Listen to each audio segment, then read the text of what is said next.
How you doing? Want to introduce you guys to a new product today. Check this out. So this is Split. It is a wire loom. It's good for about 500 degrees, just under that. I bought it on eBay, and I bought the largest size because I wasn't sure what I was going to need, but I did just split it down the middle, and I wanted to show you that you could do that if you want to wrap that around something smaller. So when we did the wiring here, me and George, we didn't put any loom around it. This is it here. So I just did this. I had to split it here and run it back down in here. If I was rethinking this, I would have put this hose underneath this line here, but it's okay.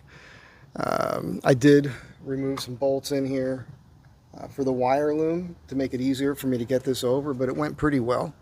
That runs down here, and it pokes out the frame right here, and then it runs back up inside the frame.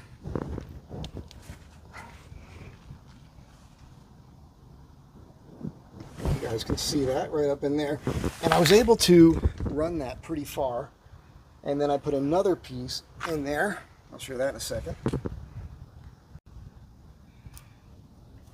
You might be able to see it poking there. You can see it here. So I got a nice long section of it that goes there. You can probably see it right through that hole, and then maybe through the larger hole here. Let's see if we can get you. It's right there. And it goes up a ways, but not the entire way.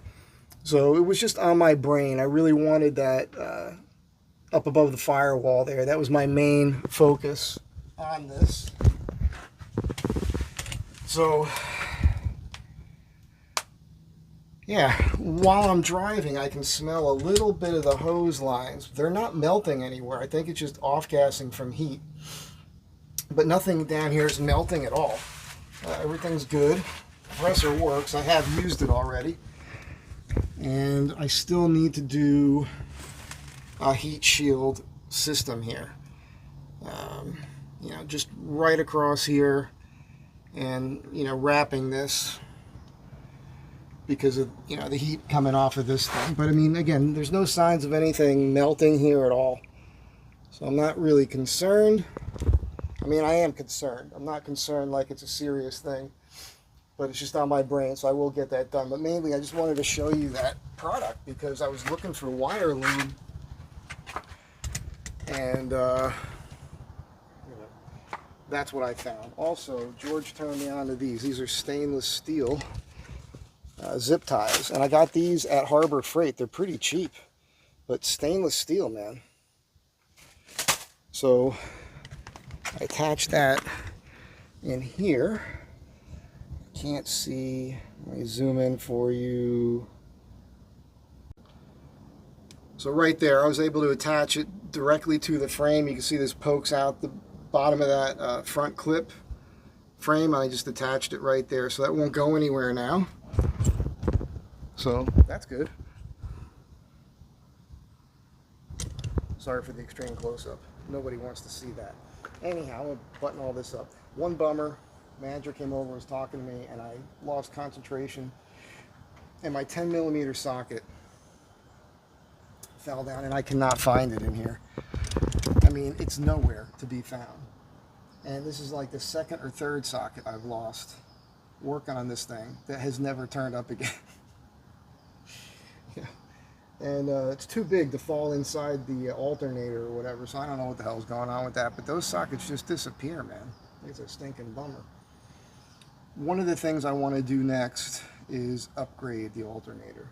I feel like I want to put out a little bit more power. I'm not looking forward to doing that job. I know it's not overly complicated, but let me show you a couple other things I just did though. I put some of this loom on this hose right here because it was rubbing on this bracket right here, and I could feel that it was wearing through. So that'll take care of that. I also put a little zip tie on this vacuum line. This is for your air conditioning, and now that holds that in place and registers it there. And I'm running this vacuum line over the top of the mass airflow sensor tube here. And then there's another zip tie on the air conditioning line in there, just to keep that in place so it doesn't want to rub on something or get caught. I also, where the T is here, I put a zip tie on here just to suspend it there. So again, that doesn't just fall and start rubbing on something and then that fails. A lot of you guys will have problems with your air conditioning. It stops working, and all it really is most of the time is the vacuum line is broken or melted through or rubbed somewhere, and that's why it's not working anymore. So check your vacuum lines when your air conditioning goes out. Just giving myself a little bit more slack here. We're in the Seacords 30, the Momentum, the reissue of the Magnum watch from Magnum PI, if you guys know that. Oh, there's another thing for you.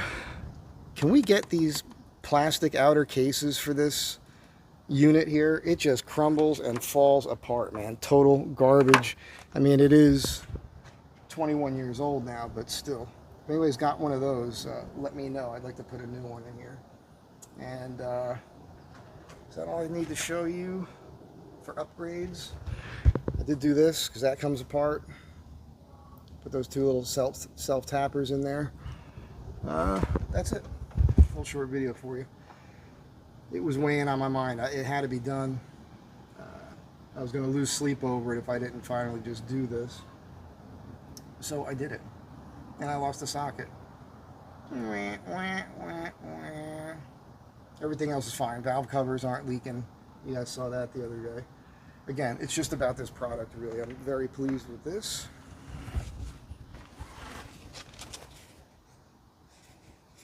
Really, really good for abrasion resistance, and again, for the heat. I'll put a link to that in the description. I get nothing out of this. They didn't send it to me. I just bought it. I will show this. George, he did this with double stick tape here, but every time I come in, it's loose. So it's probably not the best way to attach this. I'll have to come up with something better. It does have holes in it. I suppose I can make this longer and mount it on the firewall or something. But it's not going to just fall off, because even if it wasn't attached, the cables would still kind of hold that in place. So, you know, not the end of the world, but just something I figured I'd point out. All right, that's it. You guys have a good day. Be good. I'll catch you in the next one.